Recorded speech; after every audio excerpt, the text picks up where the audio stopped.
പ്രേക്ഷകരെ ഡൽഹിയിൽ നിന്നും ഇപ്പോൾ ലഭിക്കുന്ന ഏറ്റവും പ്രധാനപ്പെട്ട വാർത്ത കേന്ദ്രമന്ത്രിസ്ഥാനം ജോർജ് കുര്യൻ രാജിവെച്ചിരിക്കുന്നു എന്ന വാർത്തയാണ് ഇപ്പോൾ പ്രധാനമായി വരുന്നത്. രാജ്യസഭാ കാലാവധി പൂർത്തിയായതിന് പിന്നാലെയാണ് രാജി. ജോർജ് കുര്യനെ രാജ്യസഭയിലേക്ക് വീണ്ടും പരിഗണിച്ചിരുന്നില്ല എന്നൊരു വാർത്തയുമുണ്ട്. രാജി രാഷ്ട്രപതി ഔദ്യോഗികമായി അംഗീകരിച്ചിട്ടുണ്ട്. ജോർജ് കുര്യൻ സംഘടനാ ചുമതലയിലേക്ക് മടങ്ങുമെന്നാണ് ലഭിക്കുന്ന സൂചന. കേരളത്തിൽ പ്രവർത്തിക്കാനുള്ള താൽപര്യം അദ്ദേഹം കേന്ദ്ര നേതൃത്വത്തെ അറിയിച്ചിട്ടുണ്ട്. എന്നാൽ ദേശീയ തലത്തിലോ കേരളത്തിലോ എന്ന കാര്യം പാർട്ടി ഇപ്പോൾ വ്യക്തമാക്കിയിട്ടില്ല. അന്തിമമായ തീരുമാനം ഉടൻ ദേശീയ നേതൃത്വത്തിന്റെ ഭാഗത്തു നിന്നും ഉണ്ടാകും.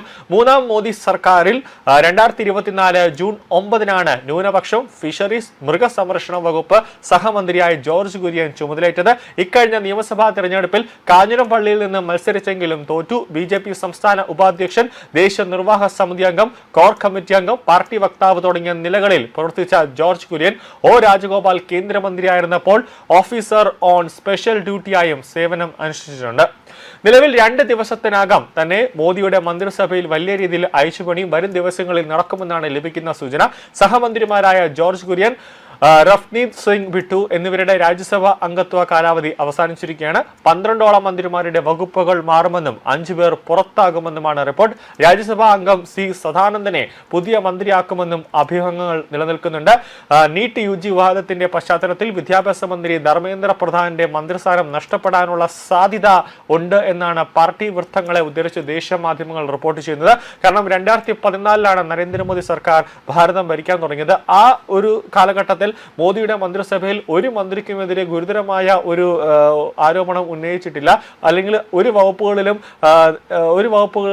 ഗുരുതരമായ വീഴ്ച സംഭവിച്ചിട്ടില്ല എന്നതാണ് ഏറ്റവും പ്രധാനപ്പെട്ട കാര്യം. പക്ഷേ ഇപ്പോൾ മൂന്നാം മന്ത്രിസഭയിൽ വിദ്യാഭ്യാസ കൈകാര്യം ചെയ്യുന്ന ധർമ്മേന്ദ്ര പ്രധാന്റെ വകുപ്പിൽ ഗുരുതരമായ വീഴ്ച സംഭവിച്ചു. നീറ്റ് അടക്കം പുനഃപരീക്ഷ നടത്തേണ്ട ഒരു കാര്യത്തിലേക്ക് വന്നപ്പോൾ അത് മോദിക്ക് ചെറിയൊരു മങ്ങൽ ഉണ്ടായിട്ടുണ്ട്. അത് മോദിക്ക് വലിയ രീതിയിൽ നീരസം മോദി പ്രകടിപ്പിച്ചു. അതുകൊണ്ട് തന്നെ ധർമ്മേന്ദ്ര പ്രധാനെ മാറ്റാനുള്ള ഒരു സാഹചര്യം കൂടെ കാണുന്നുണ്ട്.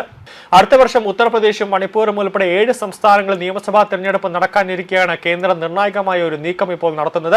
2029 നടക്കാനിരിക്കുന്ന ലോക്സഭാ തെരഞ്ഞെടുപ്പിന് മുന്നോടിയായിട്ടുള്ള ഒരുക്കങ്ങളും മന്ത്രിസഭാ പുനഃസംഘടനയെ രാഷ്ട്രീയ നിരീക്ഷകർ വിലയിരുത്തുന്നുണ്ട്.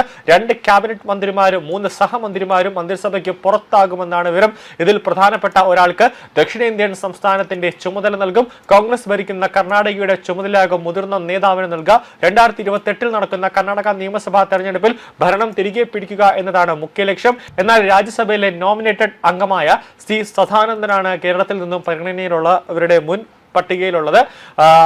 അങ്ങനെയാണ് ഏറ്റവും കൂടുതൽ പരിഗണന കൂടുതലായിട്ട് കിട്ടുന്നത് സി സദാനന്ദനാണെന്നാണ് വിശ്വസനീയമായ കേന്ദ്രങ്ങളിൽ ലഭിക്കുന്ന സൂചന.